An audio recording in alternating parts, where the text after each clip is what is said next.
नमस्कार, मी डॉक्टर नेत्रा. मुलगा वयात येताना या सिरीज नंतर खूप मोठा गॅप झाला. खरं तर लगेचच मुलगी वयात येताना ही सिरीज सुरू करायची होती, पण काही कारणामुळे ते जमलं नाही. तर मुलगी वयात येताना या सिरीजमध्ये आपण मुलगीचं वयात येताना म्हणजे तिचे जेव्हा पहिले पिरियड्स हिट होतात, त्याला मेनार्के असं म्हणतात, त्या मेनार्केपासून स्त्रीच्या संपूर्ण आयुष्यामध्ये अनेक हॉर्मोनल चेंजेसच्या स्टेप्स येतात, जिथं खूप मोठ्या हॉर्मोनल उलथापालथी होतात, खूप जास्त हॉर्मोनल चेंजेस होतात. आणि स्त्री ही हॉर्मोनच्या हातातलं खेळणं आहे, मी तुम्हाला अनेक वेळा म्हणलेलं आहे. आणि ह्या अनेक बदलांचा स्त्रीवर खूप परिणाम होतो. तर हे मोठे मोठे बदल कोणते? तर पहिलं तर प्युबर्टीमध्ये जेव्हा आपण मेनार्के म्हणतो, की जेव्हा तिचे पहिले पिरियड्स येतात. त्याच्यानंतर आफ्टर मॅरेज जेव्हा तुम्ही प्रेग्नन्सीमध्ये खूप अप्स अँड डाऊन्स होतात हॉर्मोनल. त्याच्यानंतर येतात पोस्ट प्रेग्नन्सी चेंजेस, की ज्याच्यामध्ये सडन हॉर्मोन कोलॅप्स होतात, काही हॉर्मोन स्पाईक होतात आणि त्याच्यामध्ये ती खूप मोठी फेज असते त्या स्त्रीसाठी. तर पोस्ट प्रेग्नन्सी आणि त्याच्यानंतर पिरियड्स व्यवस्थित झाल्यानंतर जो मेनोपॉज हा मोठा नेक्स्ट माइलस्टोन येतो स्त्रीच्या जीवनामध्ये. तर त्याच्यामध्ये प्री मेनोपॉज आणि पोस्ट मेनोपॉज ह्या गोष्टी घेणार आहे. त्याच्याच बरोबर PCOD, थायरॉइड प्रॉब्लेम्स आणि सध्या पिरियडसाठी कोणकोणत्या वेगवेगळ्या गोष्टी वापरल्या जातात आणि अनेक अशा छोट्या छोट्या छोट्या गोष्टी आपण भरपूर सगळ्या कव्हर करणार आहे. इन जनरल ही वुमन्स सिरीज असं आपण म्हणूया. तर ती आज आपण सुरू करतो. तर प्रत्येक माझ्या सिरीजमध्ये तुम्ही जर व्यवस्थित ऐकलं असेल तर माझा फूडवर खूप जास्त भर असतो. कारण फूड तुमचं सगळं हॉर्मोनल बॅलन्स, इम्बॅलन्स ट्रिगर करणं, वाढणं, कमी होणं या सगळ्या गोष्टी कंट्रोल करत असतात. आता हॉर्मोन्स आणि फूडचं काय रिलेशन आहे आपण बघूया. तर हॉर्मोन्स हे फॅटनी ट्रिगर होतात. तुमच्या शरीरामध्ये फॅटचं किती पर्सेंटेज आहे, एक पर्सेंटेज च्या एक्सीड केलं की तुमचे काही ठराविक हॉर्मोन्स ट्रिगर होतात. तर आता तुम्ही अनेक ठिकाणी वाचत असाल, ऐकत असाल की तुमच्या घरात हे झालं असेल, आजूबाजूलाही कुठे झालं असेल. आधी म्हणायचे की प्रगत देशामध्ये मेनार्के म्हणजे पहिले पिरियड हे खूप लवकर येतात. साधारण 7 ते 8 वर्षात त्या मुलीमध्ये बदल दिसायला लागतात, 7व्या-8व्या वर्षी. आणि 8व्या वर्षी साधारण पिरियड्स येतात आणि girls are going through all this at this very small age. तर हे आपण तेव्हा म्हणत होतो इतर देशांसाठी, पण हे आपल्याही देशात आलेलं आहे. आणि ह्याचं कारण संपूर्णपणे फूड हेच आहे. कारण फूड एक आहे आणि दुसरी गोष्ट आहे ट्रिगरिंग फॅक्टर म्हणजे स्क्रीन. तर याच्यामध्ये सॉरी तर याच्यामध्ये फूड म्हणजे कोणत्या पद्धतीचं फूड? तर आपलं साधं फूड, कोणत्याही प्रकारचं फॅट त्याच्यामध्ये अतिप्रमाणात नसतं. आपल्या रोजच्या जेवणामध्ये फॅट म्हणजे कोणतं असतं? एकतर अन्न बनवताना वापरलेलं तेल आणि 1-2 चमचा घेतलेलं तूप. या गोष्टी अगदी बेसिक असतात. एवढ्या लहान मुली असतात, त्या खेळत असतात, त्यांची ॲक्टिव्हिटी भरपूर असते, त्या काही शांत बसत नाहीत. आणि त्याच्यामुळे एवढं जे फॅट असतं, जे शरीराला आवश्यक असतं, जे ब्रेन डेव्हलपमेंटसाठी आवश्यक असतं, तेवढं आपल्या रोजच्या फूडमधून मिळतं. मग हे एक्स्ट्राचं फॅट कुठून यायला लागलं आहे? तर हे एक्स्ट्राचं फॅट बाहेरच्या फूडमधून येतं आहे. बाहेरचं फूड म्हणलं की तुम्ही कायम बघत असाल की त्याच्यावर एक्स्ट्रा बटर, एक्स्ट्रा चीज, तुमची जी काही बाहेरची डिश मागवली असेल त्याच्यामध्ये तेलाचा, तुपाचा जे काही असेल त्याचा तवंग असतो. आणि मग हे एक्स्ट्राचं फॅट तुमच्या मुलीच्या शरीरामध्ये साठतंय. शुगरी ड्रिंक्स सतत फीड करणं. आपल्याकडे एक कन्सेप्ट आहे की एखादं मूल जर खूप छान गुटगुटीत दिसत असेल, असे गाल मोठे असतील आणि असे एकदम गुटगुटीत असेल, चायनीज बेबीज दाखवतात छोट्या छोट्या तशा, तर आपण म्हणतो अरे किती हेल्दी बेबी आहे. अजिबात तसं नाही आहे. तुमच्या बेबीसाठी एक वेटचा एक क्रायटेरिया आहे, त्यात तिच्या एजप्रमाणे एक हाईटचा क्रायटेरिया आहे. त्या रेशोमध्ये जर तुमचं मूल बसत असेल तर ते हेल्दी आहे. वजन जास्त आहे, फक्त क्यूट दिसतंय म्हणजे तुमची मुलगी हेल्दी नाही आहे. आता हे जे फॅट तुमच्या मुलीच्या शरीरामध्ये साठत जातं, तर नेचर हे खूप रूलप्रमाणे चालणारी गोष्ट आहे.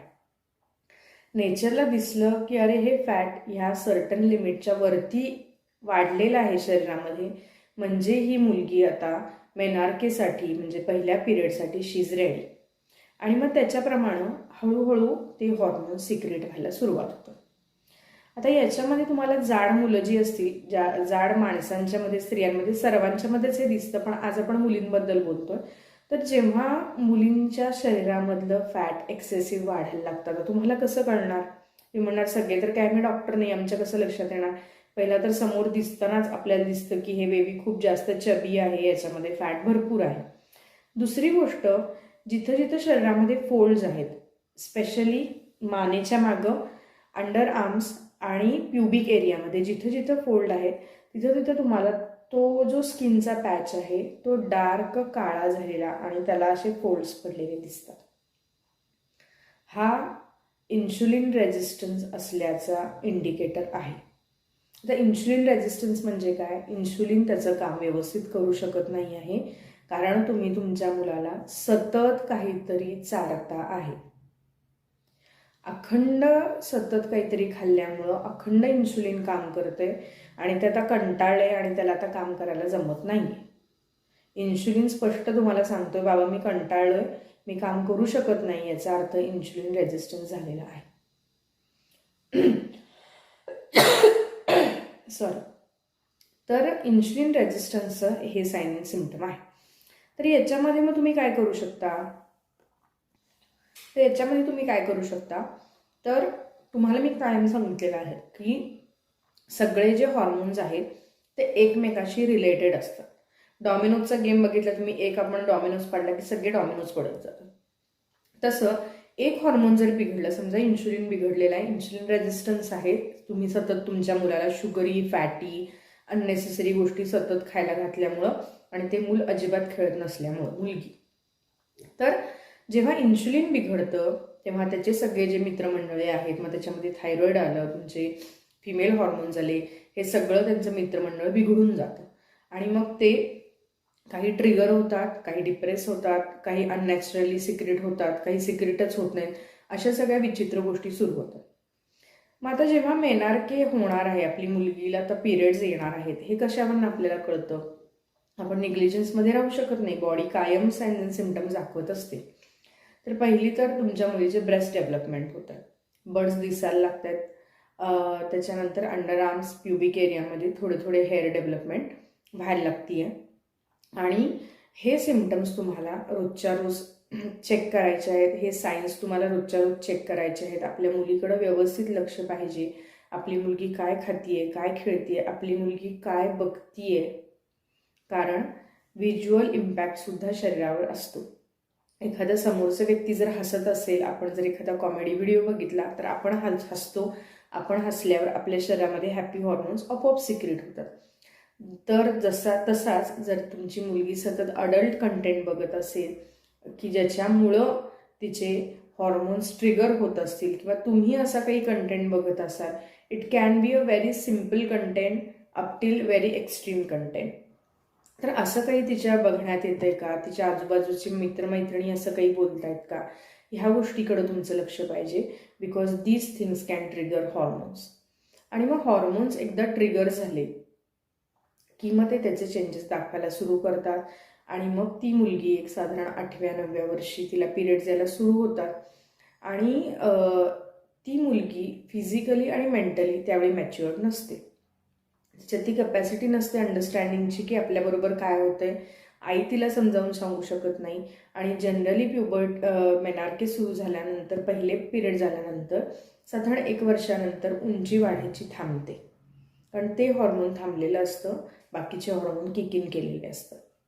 आणि मग अशी कमी उंची असलेली, ऑलरेडी स्थूल असलेली आणि वेगळ्या पद्धतीची फिजिकल डेव्हलपमेंट झाली, तिच्या मैत्रिणींपेक्षा वेगळ्या पद्धतीची फिजिकल डेव्हलपमेंट झालेली मुलगी स्वतःला इतरांपेक्षा वेगळं समजू शकते, तिच्या मनामध्ये तो न्यूनगंड येऊ शकतो, आपण काहीतरी वेगळे आहे, आपण काहीतरी वेगळे दिसतोय, हे तिला जाणवतं आणि हे तिला मानसिक आणि शारीरिक दोन्ही दृष्ट्या खूप आघात देणारा असू शकतो. तर आपण आपल्या मुलीला मदत करण्यासाठी काय करू शकतो? लवकर आपल्या मुलीला पिरियड्स येऊ नयेत, वेळेत यावेत. काय आहे वेळेची तुमची विंडो? आता आपण साधारण 12 इयर्स टू 15 इयर्स, 16 इयर्स असं आपण धरतो. तर ह्या वेळेत म्हणजे साधारण एक 6वीपासून ते एक 8वी-9वीपर्यंत, तर ह्या मुलींना आपण काय करू शकतो? आपल्या मुलींना हेल्दी फूड देणे. तुम्ही जे फीड कराल तेच तुमच्या मुलीच्या शरीरामध्ये रिफ्लेक्ट होणार आहे. साधं सोपं हेल्दी फूड देणे आणि तुमच्या मुलीनं कंपल्सरी 1 ते 2 तास भरपूर खेळलं पाहिजे. जेव्हा एखादं मूल खेळतं, मग ते मुलगा असू दे किंवा मुलगी असू दे, भरपूर ग्रोथ हॉर्मोन सिक्रेट होतात. त्यामुळे त्यांची उंची, मसल्स छान ग्रो होतात. दुसरी गोष्ट, त्यांचा स्ट्रेस रिलीज होतो. आणि तिसरी गोष्ट, जे फॅट स्टोरेज अननेसेसरी शरीरामध्ये झालेलं असतं ते बर्नआउट होतं, की ज्याच्यामुळं लवकर पिरियड्स ट्रिगर होत नाही. तर ह्या सोप्या गोष्टी तुमच्या मुलींसाठी तुम्ही सांभाळा. साध्या साध्या गोष्टी खूप मोठ्या बदल करतात. बाहेरचं फूड 100% बंद करा. जेव्हा आपण 100% म्हणतो तेव्हा ते कुठंतरी आपण 20-25% फॉलो करतो. असं करू नका. तुम्ही काही शेड्यूल बनवा, की आठवड्यात दोन आठवड्यातनं एखाद दिवस तुला तुझ्या आवडीचा हा पदार्थ मिळेल, रोज तुला ज्यूस मिळणार नाही, रोज तुला हे मिळणार नाही. त्याच्याऐवजी घरामध्ये बेटर ऑप्शन्स रेडी ठेवा. तुमच्या मुलीला भरपूर खेळायला जाऊ द्या. आणि मग जेव्हा ह्या सगळ्या गोष्टी आपण लक्षात ठेवून आपल्या मुलीसाठी करतो, तेव्हा आपण काय करतो, आपण आपल्या मुलीला योग्य वयात तिचे पिरियड्स गिफ्ट करतो. आपल्याला खूप ब्रॉडर आस्पेक्टमध्ये बघायला पाहिजे आत्ता जेव्हा आपण बघतो तेव्हा. कारण आत्ताच्या मुलींना अंडरस्टँडिंग जास्त आहे, आत्ताच्या मुलींना एक्सपोजर जास्त आहे. आत्ताच्या मुली सतत बाहेर असतात. आणि बाहेर असताना 8 वर्षाच्या मुलीला जर आपल्या कौतुकामुळं, लाडामुळं, आपल्या दुर्लक्षामुळं आपण जर 8व्या-9व्या वर्षी त्या मुलीला पिरियड्स आले, तर ती मुलगी त्याला कसं हँडल करणार आहे? आणि आपल्याला तिला समजावून तर सांगता येणार आहे का? मग आपणच आपल्या मुलीला early puberty, early menarche gift करतोय का? तर आपण चुकीच्या पद्धतीनं आपल्या बाळाबरोबर वागलो. ते कम्प्लिटली आपल्या हातात होतं की त्याला कसं वाढवायचं. तरीही आपण चुकीच्या पद्धतीनं तिला वाढवलं आणि त्याच्यामुळं आपली मुलगी उंचीनं कमी, स्थूल आणि न्यूनगंड असलेली बनली. हे तुम्हाला हवं आहे का? हे जर नको असेल तर छान हेल्दी फूड द्या. तुमच्या मुलीबरोबर बोला. तुमच्या मुलीला भरपूर खेळू द्या. आणि ह्या साध्या साध्या गोष्टी केल्यामुळंच जेव्हा एका 12व्या-13व्या वर्षी तुमच्या मुलीला जेव्हा पिरियड्स येतात तेव्हा ती छान फिजिकली ग्रो झालेली असते. तिला पिरियड्स म्हणजे काय हे स्कूलमधल्या काउन्सिलिंगमधनं, स्कूलमधल्या एव्हीजमधनं, तुम्ही घरामध्ये बोलत असता अशा वेळी तिच्या मैत्रिणी असतात की ज्यांना तेव्हा पिरियड्स आलेले असतात, त्या मैत्रिणींच्या बोलण्यातनं तिला साधारण अंदाज असतो की हे काय चालू आहे. ती त्याच्यामध्ये पॅनिक होत नाही.